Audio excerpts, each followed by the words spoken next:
Hello, everybody. Welcome back to another day of our Bible reading. Today is July 14th, day 195 of our yearly reading plan. That's kind of cool. It's day 195. We have 170 days left here. And we are starting in 1 Chronicles chapter 16, starting with verse 37 today. So worship at Jerusalem and Gibeon. David arranged for Asaph of his fellow Levites to serve regularly before the Ark of the Lord's covenant, doing whatever needed to be done each day. This group included Obed-Edom, son of Jeduthun, Hosa, and 68 other Levites as gatekeepers. Meanwhile, David stationed Zadok the priest and his fellow priests at the tabernacle of the Lord at the place of worship in Gibeon, where they continued to minister before the Lord. They sacrificed the regular burnt offerings to the Lord each morning and evening on the altar set aside for that purpose, obeying everything written in the law of the Lord, as he had commanded Israel. David also appointed Heman, Jeduthun, and the others chosen by name to give thanks to the Lord, for his faithful love endures forever. They used their trumpets, cymbals, and other instruments to accompany their songs of praise to God. And the sons of Jeduthun were appointed as gatekeepers. Then all the people returned to their homes, and David turned and went home to bless his own family. Chapter 17, the Lord's covenant promise to David. When David was settled in his palace, he summoned Nathan the prophet. "Look," David said, "I am living in a beautiful cedar palace, but the ark of the Lord's covenant is out there under a tent." Nathan replied to David, "Do whatever you have in mind, for God is with you." But that same night, God said to Nathan, "Go and tell my servant David, this is what the Lord has declared. You are not the one to build a house for me to live in. I have never lived in a house. From the day I brought the Israelites out of Egypt until this very day, my home has always been a tent, moving from one place to another in a tabernacle. Yet no matter where I have gone with the Israelites, I have never once complained to Israel's leaders, the shepherds of my people. I have never asked them, 'Why haven't you built me a beautiful cedar house?' Now go and say to my servant David, 'This is what the Lord of heaven's armies has declared. I took you from tending sheep in the pasture and selected you to be the leader of my people, Israel. I have been with you wherever you have gone, and I have destroyed all of your enemies before your eyes. Now I will make your name as famous as anyone who has ever lived on earth, and I will provide a homeland for my people Israel, planting them in a secure place where they will never be disturbed. Evil nations won't oppress them as they've done in the past. Starting from the time I appointed judges to rule my people Israel, and I will defeat all your enemies. Furthermore, I declare that the Lord will build a house for you, a dynasty of kings.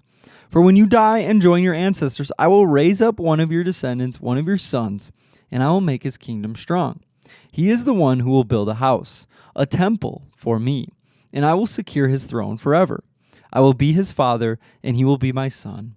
I will never take my favor from him as I took it from the one who ruled before you. I will confirm him as king over my house and my kingdom for all time, and his throne will be secure forever." So Nathan went back to David and told him everything that the Lord had said in his vision. David's prayer of thanks. Then King David went in and sat before the Lord and prayed, "Who am I, O Lord, and what is my family that you have brought me this far? And now, O God, in addition to everything else, you speak of giving your servant a lasting dynasty. You speak as though I were someone very great, O Lord God. What more can I say to you about the way you have honored me? You know what your servant is really like. For the sake of your servant, O Lord, and according to your will, you have done all these great things and have made them known. O Lord, there is no one like you. We have never even heard of another God like you. What other nation on earth is like your people, Israel?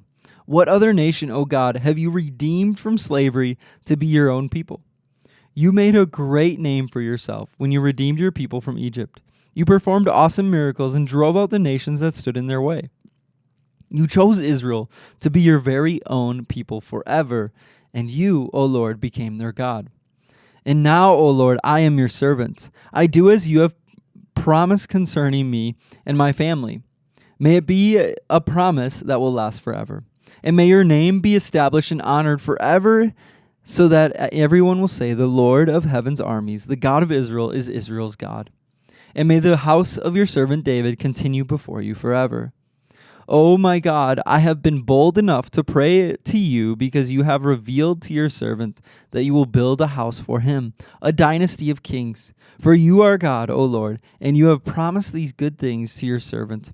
And now it has pleased you to bless the house of your servant, so that it will continue forever before you. For when you grant a blessing, O Lord, it is an eternal blessing. David's military victories. After this, David defeated and subdued the Philistines by conquering Gath and its surrounding towns. David also conquered the land of Moab, and the Moabites who were spared became David's subjects and paid him tribute money. David also destroyed the forces of Hadadezer, king of Zobah, as far as Hamath. When Hadadezer marched out to strengthen his control along the Euphrates River, David captured 1,000 chariots, 7,000 charioteers, and 20,000 foot soldiers. He crippled all the chariot horses except enough for 100 chariots. When Arameans from Damascus arrived to help King Hadadezer, David killed 22,000 of them. And then he placed several army garrisons in Damascus, the Aramean capital, and the Arameans became David's subjects and paid him tribute money. So the Lord made David victorious wherever he went. David brought the gold shields of Hadadezer's officers to Jerusalem, along with a large amount of bronze from Hadadezer's towns in Tebah and Kun. Later, Solomon melted the bronze and molded it into the great bronze basin called the sea, the pillars, and the various bronze articles used in the temple. When King Toi of Hamath heard about David had destroyed the entire army of King Hadadezer of Zobah, he sent his son Joram to congratulate King David for his successful campaign. Hadadezer and Toi had been enemies and were often at war. Joram presented David with many gifts of gold, silver, and bronze. King David dedicated all of these gifts to the Lord, along with the silver and gold that he had taken from the other nations, from Edom, Moab, Ammon, Philistia, and Amalek. Abishai, son of Zeruiah, destroyed 18,000 Edomites in the Valley of the Salt. He placed army garrisons in Edom, and all the Edomites became David's subjects. In fact, the Lord made David victorious wherever he went. So David reigned over all of Israel and did what was just and right for all of his people. Joab, son of Zeruiah, was the commander of the army. Jehoshaphat, son of Ahilud, was the royal historian. Zadok, son of Ahitub, and Ahimelech, son of Abiathar, were the priests. Sariah was the court secretary. Benaiah, son of Jehoiada, was the captain of the king's bodyguard. And David's sons served as the king's chief assistants. And that is where we will pause. We'll pick up in chapter 19 tomorrow. But then we flip over to Romans chapter 2. Romans chapter 2. God's judgment of sin. You may think you can condemn such people, but you are just as bad and you have no excuse. When you say they are wicked and should be punished, you are condemning yourself, for you who judge others do these very same things. And we know that God, in his justice, will punish anyone who does such things. Since you judge others for doing these things, why do you think you can avoid God's judgment when you do the same things? Don't you see how wonderfully kind and tolerant and patient God is with you? Does this mean nothing to you? Can't you see that his kindness is intended to turn you from your sin?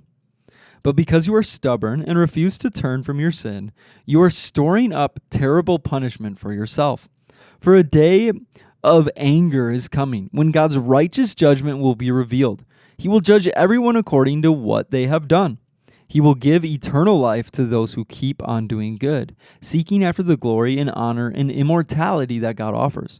But he will pour out his anger and wrath on those who live for themselves, who refuse to obey the truth and instead live lives of wickedness. There will be trouble and calamity for everyone who keeps on doing what is evil, for the Jew first and also for the Gentile. But there will be glory and honor and peace from God for all who do good, for the Jew first and also for the Gentile. For God does not show favoritism. When the Gentiles sin, they will be destroyed, even though they never had God's written law.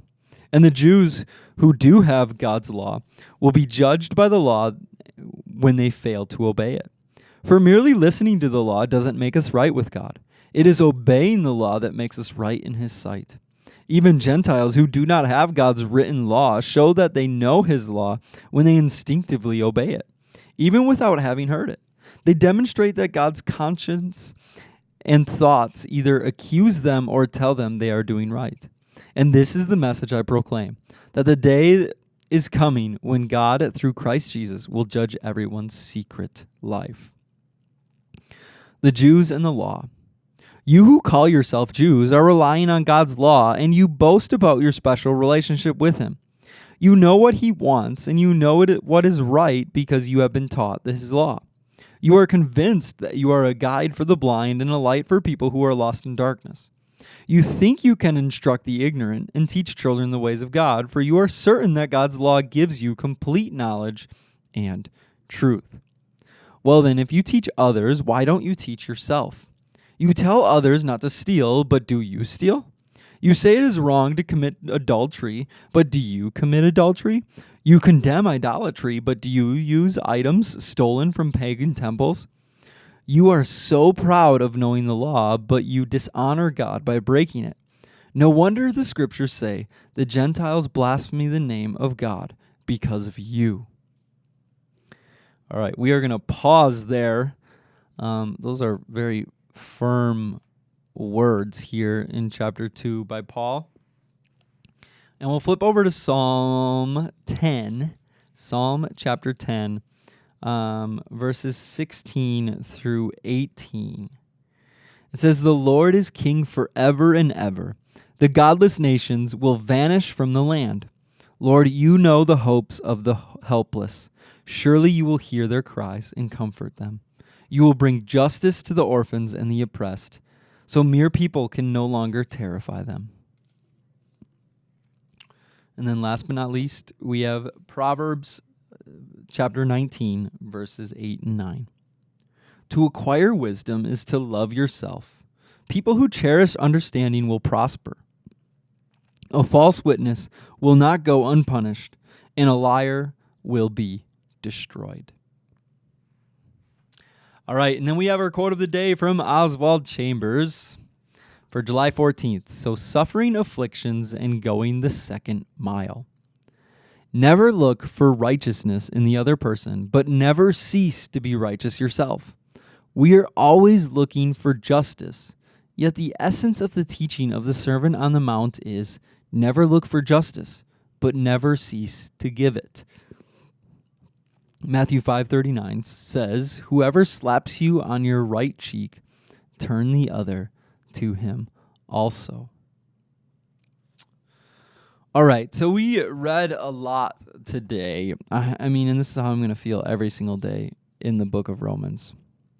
But I want to just read a few verses again. And that's chapter 2. So Romans chapter 2. Let's read verses 14 through 16 again. So it says, even Gentiles who do not have God's written law show that they know His law when they instinctively obey it, even without having heard it. They demonstrate that God's law is written in their hearts, for their own consciousness and thoughts either accuse them or tell them what they are doing, or tell them they are doing right. And this is the message that I proclaim, that the day is coming when God, through Christ Jesus, will judge everyone's secret life. Now, this is probably like, it's a combination here of like one of the most fearful verses in the Bible for me. Like that's a scary thing, as well as it should be in some ways a freeing verse as well. So God's judgment is just, and that's one thing that we learn from the Old Testament, that God judges right and wrong, and He is a fair judge, and His judgment is based very clearly on what he's asking. He doesn't, he's not a judge who makes up his own rules. He's not a judge who's, it's like, you followed everything, but guess what? Like, you really, I just don't like you, so I'm going to just, no, God is a just judge. But his judgment is there. So what does his judgment mean for us? And when I read this, so we have this comparison that Paul brings up between the Jews and the Gentiles. And he says even Gentiles who do not have God's written law, they don't know what the right and wrongs are necessarily from a book. They don't have God's written law.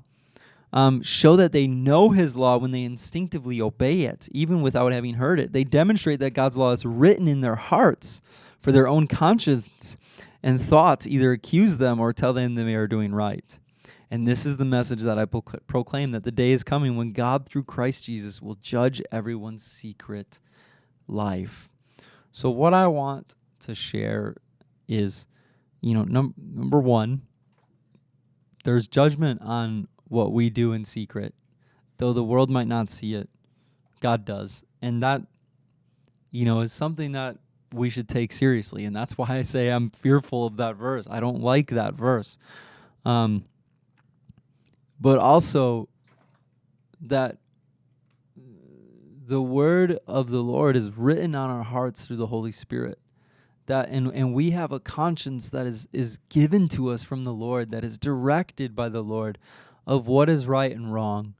And when we take Scripture that we've been given, and when we use the Holy Spirit to discern what is right and wrong in our lives, and when we live obedient to the Lord in that, there is so much freedom.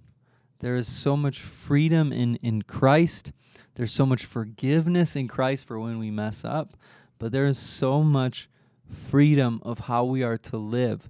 We don't have to live inside of this structured list of do's and don'ts, but instead we can live a life that is rightly pursuing the Lord. We're not, like Oswald Chambers, we're not looking for justice everywhere we are necessarily. We're not, trying to just check off these boxes, but we're living a life that is devoted to the Lord. Our hearts are pursuing the Lord, and there is freedom in that, because not only is there joy in the pursuit of the Lord, not only is there love and kindness and peace as we pursue the Lord, but there's freedom from being free of this judgment on ourselves, that we're not good enough or that we didn't do this right. No, we can be free from that because of the Lord's goodness and because of his mercy and because his Spirit and his presence lives in us and helps guide us as we walk. So there's freedom in the Lord. So we need to take it seriously how we live our lives. But the Lord has given us his Holy Spirit so that we can be free. So let's pray. Lord, we thank you that you love us. Lord, we thank you that you came down to us. Lord, and we thank you that you sent the Helper, that you sent the Holy Spirit so that we could live a life that brings glory and honor to the Lord, our Father.